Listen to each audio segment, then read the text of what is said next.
সুপ্রিয় দর্শক মণ্ডলী, আজকে আমি দাঁড়িয়ে আছি বাংলাদেশের আরও একটি অন্যতম ব্যস্ত রেল স্টেশন, যার নাম হচ্ছে মন্তলা রেল স্টেশন। এটি 1896 সালে চালু করা হয় এবং আজকে থেকে প্রায় 127 বছর আগ থেকেই চালু আছে বৃহত্তর সিলেটের এই ব্যস্ততম রেল স্টেশনটি। এই রেল স্টেশনের মাধ্যমেই সিলেটের জনগণ, বৃহত্তর সিলেটের আপামর জনতা ঢাকার সাথে বিভিন্ন ধরনের যোগাযোগ করে থাকেন। এটা পরিবহন, যাত্রী পরিবহন এবং বিভিন্ন ধরনের মালামাল পরিবহনের ক্ষেত্রে বিশাল ভূমিকা পালন করে আসছে এই মন্তলা রেল স্টেশনটি। এই মন্তলা রেল স্টেশনের একপাশে রয়েছে ঐতিহ্যবাহী একটি সরকারি কলেজ।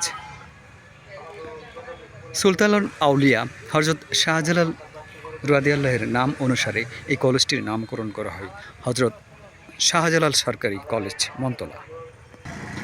এই রেলওয়ে স্টেশনটি বৃহত্তর সিলেট বিভাগের হবিগঞ্জ জেলার অন্তর্গত মাধবপুর থানায় অবস্থিত এবং স্থানটির নাম হয়েছে মন্তলা, যে কারণে এর নামকরণ করা হয় মন্তলা রেলওয়ে স্টেশন।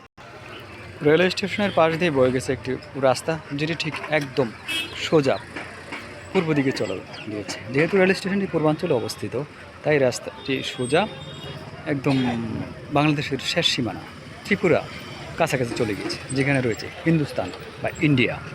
এই রাস্তার এই বাংলাদেশের শেষ সীমানায় যাওয়া সম্ভব এবং এটি মন্তলা রেল স্টেশনের সাথেই সংযুক্ত একটি সড়ক। এবং আরেকটি সড়ক আছে যার মাধ্যমে ঢাকা যাওয়া যায়। এই রাস্তার মাধ্যমে প্রথমে মাধবপুর, তারপরে ঢাকায় পৌঁছা যায়। রেল স্টেশনের পাশেই ব্যবসায়ীরা নানান খাবারের আয়োজন করে বসে থাকে, যেমন রয়েছে ফুচকা, চটপটির।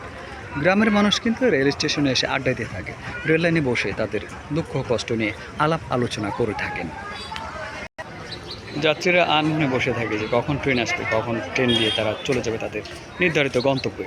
এবং এখন তারা অপেক্ষা করছে যে সিলেট থেকে যে ট্রেনটি আসবে, যার নাম জয়ন্তিকা, যার মাধ্যমে তারা অনেকেই ঢাকা পৌঁছে যাবে। ঢাকা বিমানবন্দর এবং ঢাকা কমলাপুর রেল স্টেশনে যাওয়ার জন্য অধিক আগ্রহে বসে আছে সেই পূর্বাঞ্চলের স্টেশন মন্তলা রেল স্টেশন থেকে যাত্রীরা।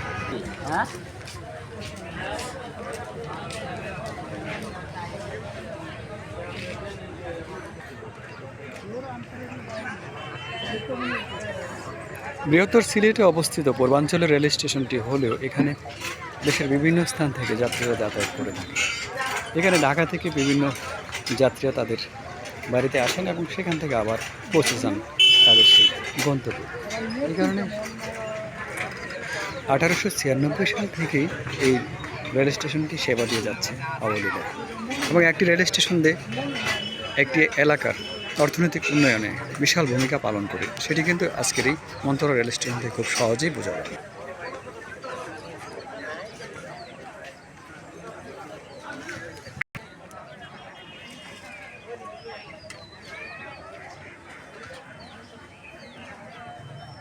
সুপ্রিয় দর্শক মণ্ডলী, এখন আমরা একজন ছোট্ট যাত্রীর সাথে, প্যাসেঞ্জারের সাথে কথা বলবো। সুপ্রিয় দর্শক মণ্ডলী, আমরা কথা বলছি একজন ছোট্ট যাত্রীর সাথে। আচ্ছা, আপনার নাম কি? আমার নাম আহমেদ সাদিক আরা। আপনি কোথায় থাকেন?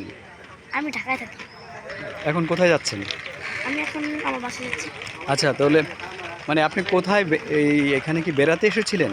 হ্যাঁ, এখানে আমার দাদু বাড়ি আজকে আমি আসে চলে যাচ্ছি ঢাকায়। এখানে অনেক সুন্দর, আমি এখানে খেললাম, অনেক ভালো লাগলো। মানে আপনি ঢাকা থেকে সিলেটে দাদু বাড়িতে বেড়াতে এসেছিলেন? হ্যাঁ। দাদু বাড়ির সৌন্দর্য কেমন লাগলো বেড়ানো? আমার অনেক ভালো লেগেছে। আমি প্রত্যেকদিন খেলতাম, আমি যেই খেলা শুরু করেছি। একটা খেলার নাম হলো কি যেন একটা খেলা বলে, ঠিক আমি বলতে পারিনি, কিন্তু আমি অনেক মজা করেছি ওইখানে। মানে আপনি বলতে চাচ্ছেন যে আপনার ঢাকা থেকে সিলেট এসে দাদু বাড়ি বেড়ানোটা অনেক সফল হয়েছে, আপনি বারবার আসতে চাচ্ছেন? হ্যাঁ। আপনি কি করেন? হ্যাঁ, কি করেন? আমি কিছু করি। আচ্ছা, ধন্যবাদ। আমরা একজন ছোট্ট যাত্রীর সাথে কথা বললাম, তিনি মন্তলা রেল স্টেশনে দাঁড়িয়ে আছেন। এই মন্তলা রেল স্টেশনটি সিলেট এবং ঢাকার সাথে সংযোগে বিশাল সুন্দর ভূমিকা পালন করে আসছে চালু হওয়ার পর থেকে। আজ থেকে ঠিক 127 বছর আগে চালু হয় মন্তলা রেল স্টেশনটি। রেল লাইনের ওই বস্তিতে জন্মেছিল একটি ছেলে, মা তার কাঁদে ছেলেটি মরে গেছে। হায় রে হায় বাংলাদেশ, বাংলাদেশ, বাংলাদেশ, বাংলাদেশ। রেল লাইন নিয়ে মানুষের জল্পনা কল্পনা এবং গদ্য কবিতার শেষ নেই। তাই আমি আজকে মমতলা রেল স্টেশনটি আপনাদের দেখানোর চেষ্টা করছি। প্রাণ ভরে দেখতে থাকুন।